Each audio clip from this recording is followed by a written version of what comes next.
अब सोमवार को देश की संसद में यह बिल आने वाला है। मान करके चलिए, माफिया मिट्टी में मिलेंगे, कोई रोक नहीं सकता माफिया को मिट्टी में मिलने से।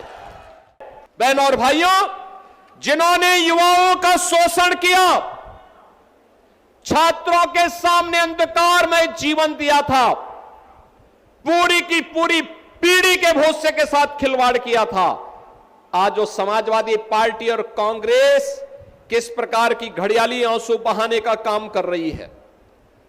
हम आभारी हैं प्रधानमंत्री मोदी जी के प्रति, जिन्होंने छात्रों के भविष्य को देखते हुए पिछले 3 दिनों के अंदर बड़े बड़े निर्णय लिए हैं।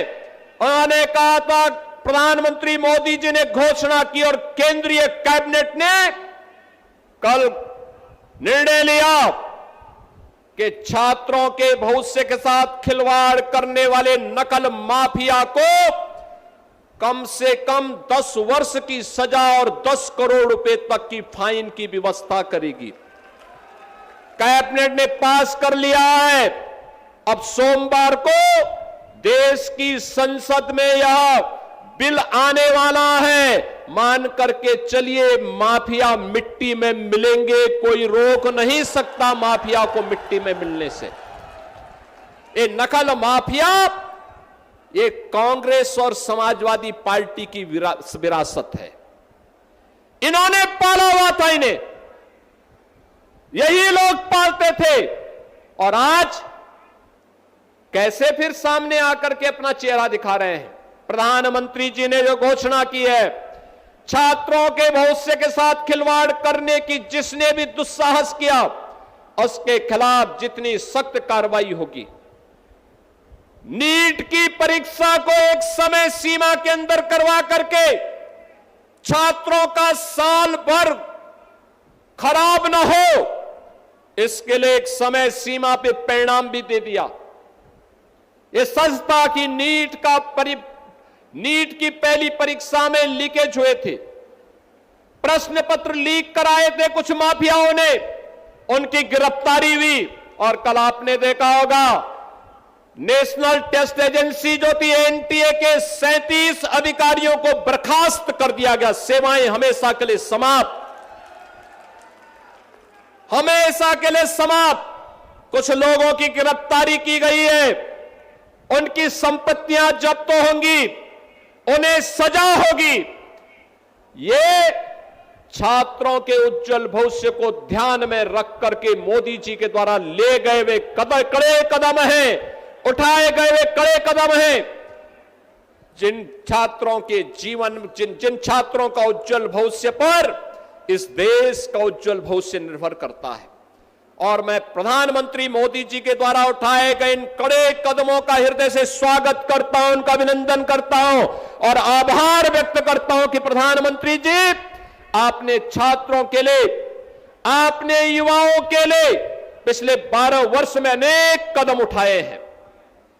आपने डिजिटल इंडिया के नाम पर, आपने प्रधानमंत्री स्टार्टअप स्कीम के अधीन, आपने प्रधानमंत्री स्टैंड अप स्कीम के अंतर्गत आपने भारत के नौजवानों के लिए एक नई आशा की किरण दी। आपने देश के अंदर युवाओं के लिए राष्ट्रीय शिक्षा नीति देकर के भारत का नौजवान अब भारत ही नहीं, केवल घिसी पिटी शिक्षा नहीं, बल्कि नए कलेवर के रूप में नई शिक्षा नीति के माध्यम से वैश्विक जगत में अपनी दाग का लोहा मना सकता है, यह व्यवस्था दी।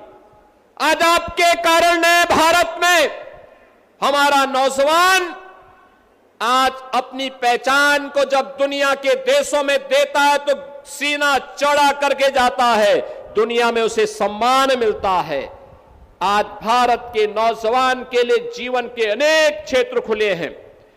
आपने एक वर्ष में 12 लाख सरकारी नौकरी भारत के नौजवानों को दी और 12 वर्ष में देश के अंदर करोड़ों नौजवानों को सरकारी नौकरी देकर के उनके जीवन को उज्जवल भविष्य की ओर अग्रसर किया है। और आज जब देश के अंदर युवाओं के मन में कुकसक बाकी थी, आप स्वयं सामने आए हैं, आपने युवाओं के साथ संवाद बनाया है और देश की संसद से एक सख्त कानून बनाने के लिए कैबिनेट से आपने एक नए अधिनियम के मसौदे को पास करके, दिन रात एक करके पास करके उस दिशा में जो कदम उठाया है वह अभिनंदनीय है। और मैं इसका उत्तर प्रदेश के युवाओं की ओर से, उत्तर प्रदेश के छात्रों की ओर से इसका स्वागत करता हूं और अभिनंदन करता हूं।